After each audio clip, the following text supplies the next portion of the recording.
శ్రీ గురు బ్రహ్మ శ్రీ మహాగణపతి నమః. గురువు యొక్క నక్షత్ర మార్పు అనేది ఆగస్టులో జరగబోతున్నది. ఈ యొక్క నక్షత్ర మార్పు అనేది మనం గత నక్షత్ర మార్పు గురించి కూలంకషంగా వివరించడం జరిగింది. ఇప్పుడు జరుగుతున్నటువంటి మార్పు వచ్చేటప్పటికి గురు నక్షత్రం అంటే గురువు తన యొక్క నక్షత్రం ప్రస్తుత నక్షత్రం వచ్చేటప్పటికి శుక్రుడి యొక్క నక్షత్రమైనటువంటి రోహిణి నక్షత్రంలో శత్రుస్థానంలో ఉన్నాడు. ఈ యొక్క స్థానం నుంచి తన యొక్క మార్పు అనేది జరగబోతున్నది. కుజుడు నక్షత్రమైనటువంటి మృగశిర నక్షత్రంలోకి మార్పు జరగబోతుంది. రాబోతున్నటువంటి 100 రోజుల పాటు అంటే నవంబర్ 28వ తారీఖు వరకు కూడా గురువు ఈ యొక్క మృగశిర నక్షత్రంలోనే ఉండబోతున్నాడు. ఈ మృగశిర నక్షత్రంలో ఉండబోతున్నటువంటి గురువుకి కుజుడికి ఎటువంటి కంపాటబిలిటీ ఉంది అనేది మనం చూద్దాం.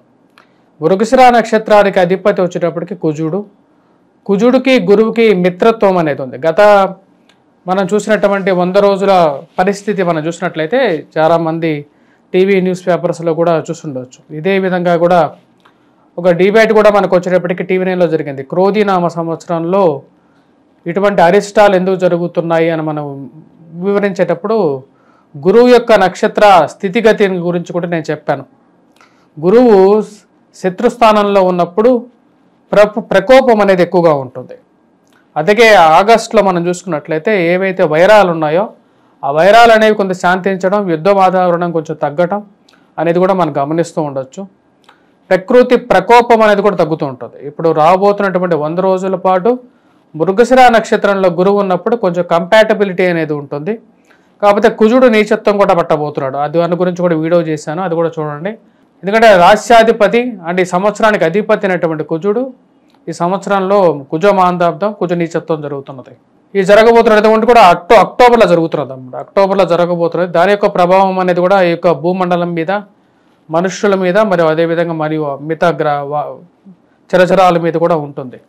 ఇక గురు నక్షత్రం ఎప్పుడైతే జరుగుతుందో ఇప్పుడు నేను చెప్పబోయేది వచ్చేటప్పటికి కుజుడు నక్షత్రంలోకి ఎప్పుడైతే మృగశిర నక్షత్రంలోకి గురువు మారినప్పుడు మిగిలినటువంటి 26 నక్షత్రాల మీద కూడా దాని యొక్క ప్రభావం అనేది ఉంటుంది. అంటే అంగగోచారం అని చెప్పి అంటారు దాన్ని. అంగగోచారంలో శిరస్సు, ముఖము, అదేవిధంగా ఉదరము, ఛాతి, జననేంద్రియాలు, పాదాలులో మిగతా 26 నక్షత్రాలు కేంద్రీకృతమై ఉంటాయి. ఒక నక్షత్ర మార్పు జరిగినప్పుడు 26 నక్షత్రాల మీద కూడా దాని యొక్క స్థితి ఫలం అనేది ఇవ్వడం జరుగుతుంది. దీన్ని బట్టి కూడా ముహూర్త నిర్ణయం, అదేవిధంగా మిగతా 26 నక్షత్రాల యొక్క స్థితిగతి మీద వాడి యొక్క ఫలం అనేది చెప్పడం జరుగుతుంది. ఇప్పుడు అది ఎటువంటి ఫలితాన్ని ఇవ్వబోతుంది, 26, 27 నక్షత్రాల వారికి సుఖంగా ఉంటుంది అని చెప్పి దీనిలో ఉండదు, అది గమనించాలి. ఇది వంగర వారి పంచాంగ సిద్ధాంతాన్ని కాబట్టి నేను గణన చేసి చెప్పడం జరుగుతుంది. మీరు ఎవరికైతే ఏ నక్షత్రానికైతే బాగుండదో వారు కొన్ని తగు జాగ్రత్తలు తీసుకోవాలి. దైవ ధ్యానం చేసుకోవటం, దైవ ధాన్యం చేసుకోవటం, మంత్రోచ్చారణ చేసుకోవచ్చు, ఇలాంటివి చేసుకుంటే సరిపోతుంది. కుంభరాశి వారికి వచ్చేటప్పటికి గురువు చతుర్థంలో ఉన్నాడు. కొంచెం అంత అనుకూలమైనటువంటి స్థానం కాదు చతుర్థంలో గురు సంచారం జరుగుతున్నప్పుడు. కానీ మృగశిర నక్షత్రంలోకి ఎప్పుడైతే గురు సంచారం జరుగుతుందో అది సానుకూలమైనటువంటి ఫలితాలు ఇస్తుంది అన్నమాట.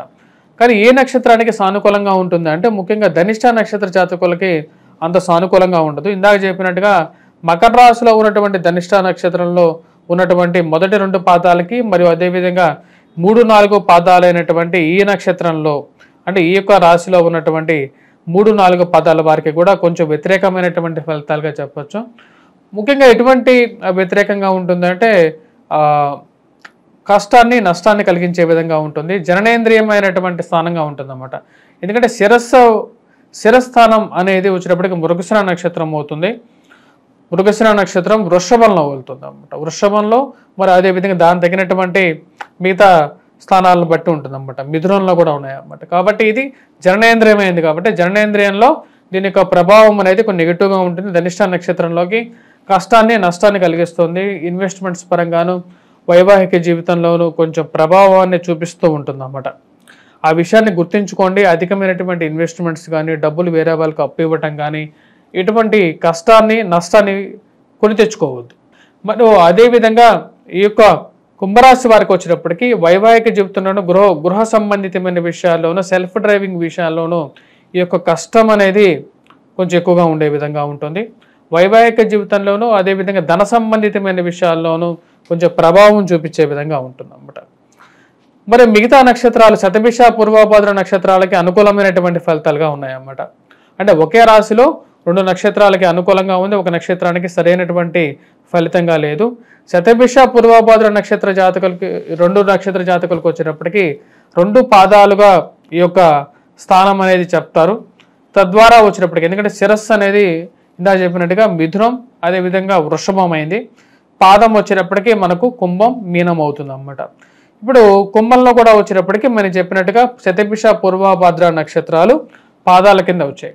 పాదాల కింద వచ్చినప్పుడు వీరికి ధనం, సంపదన కలిగిస్తుంది, కీర్తి ప్రతిష్టలను కలిగిస్తుంది, కుటుంబ వృద్ధిని కలిగిస్తుంది. అంటే శతభిష నక్షత్రానికి అనుకూలంగా ఉంటుంది. మరియు అదేవిధంగా పూర్వభాద్ర నక్షత్రానికి కూడా అనుకూలమైనటువంటి ఫలితాలు వస్తాయి అన్నమాట. ఇన్ని రోజులు కొద్దిగా కష్టపడినటువంటి వారు ఎవరైతే ఈ యొక్క కుంభరాశిలో ఉన్నటువంటి వారు చాలా కష్టాలు పడ్డారు. ఎందుకంటే ఏలినాటి శని ప్రభావ రీత్యా గురువు కూడా సరైనటువంటి స్థితిగతులు లేనప్పుడు ఎక్కువగా దాని ప్రభావం అనేది ఉంటుంది. కానీ రాబోతున్నటువంటి స్థితిలో కొంచెం మార్పు చేర్పుల రీత్యా అది సానుకూలమైనటువంటి ఫలితాలుగా గోచరిస్తూ ఉన్నాయి. ఆరోగ్యపరంగా కొంచెం ఇంప్రూవ్మెంట్ అనేది ఉంటుంది. సమయానికి రావాల్సినటువంటి డబ్బు వచ్చి చేరటం, కుటుంబంలో ఒకరికి ఉద్యోగం రావటం, ఉద్యోగపరంగా నూతన పదోన్నతి పొందటం, ఉద్యోగంలో సానుకూలమైనటువంటి ఫలితాలు కూడా పొందగలుగుతారు. ఎక్కడికి పోయినా సరే 10 మంది గౌరవము, గుర్తింపు ఇచ్చేటువంటి పరిస్థితి ఏర్పడుతూ ఉంటుంది. మరియు అదేవిధంగా కీర్తి అనేది ఉంటుందన్నమాట. ఎక్కడికి పోయినా సరే ఫలాని వారు అని కీర్తింపబడతారు, కొనియాడబడతారు. ఆ గౌరవం అనేది పొందడం అనేది జరుగుతుంది.